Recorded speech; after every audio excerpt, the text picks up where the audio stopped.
Today, not enough people know that America's great literary tradition traces back to a woman. A black woman living as a slave in Boston, Massachusetts. That woman, made free by the power of her poetry, was Phillis Wheatley.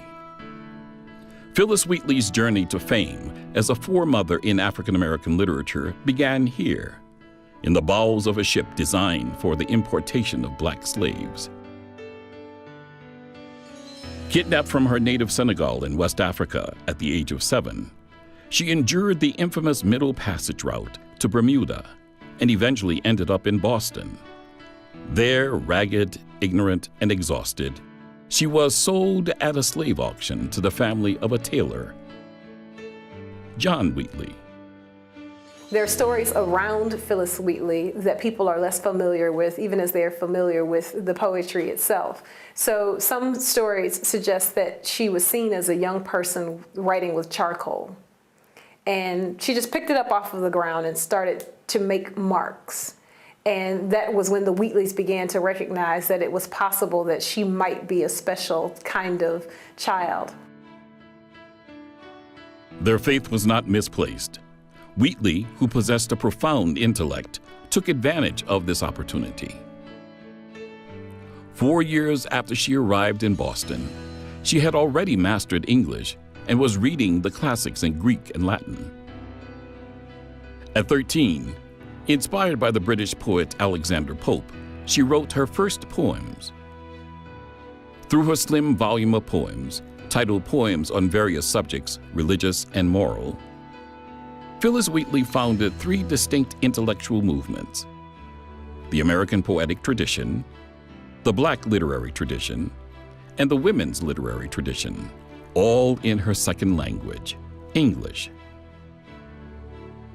Here's a reading of On Being Brought from Africa to America, a poem she wrote of her personal experience of enslavement and her religious beliefs that freed her. 'Twas mercy that brought me from my pagan land and taught my benighted soul to understand that there is a God and a Savior too. Once I redemption never sought nor knew. Some view our sable race with scornful eye, their color a diabolic dye.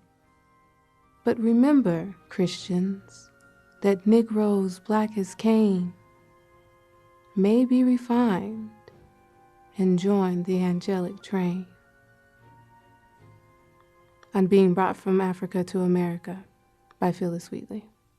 I take a poem like On Being Brought from Africa to America as deeply ironic and deeply sarcastic. And the language actually supports it. So if you do a formalist reading of the text, which literally takes line by line, word by word, to see what the context is and to understand the poem, then we can make a case for it being very sarcastic. So she uses words like pagan, and she puts it in italics. I think that she's playing on pagan to begin to look at the Latin derivation of the term, which is clear about Christianity's debt to paganism. So suggesting that she comes from a pagan land is actually suggesting quite probably that she comes from a land that has a religion that is older than Christianity and that Christianity is in debt to. So she need not be brought to America for mercy to have her soul saved. Because of her intellectual achievements, Phillis was granted her freedom in 1774. She married another free black, John Peters, and continued to write until her untimely death at age 31 in 1784.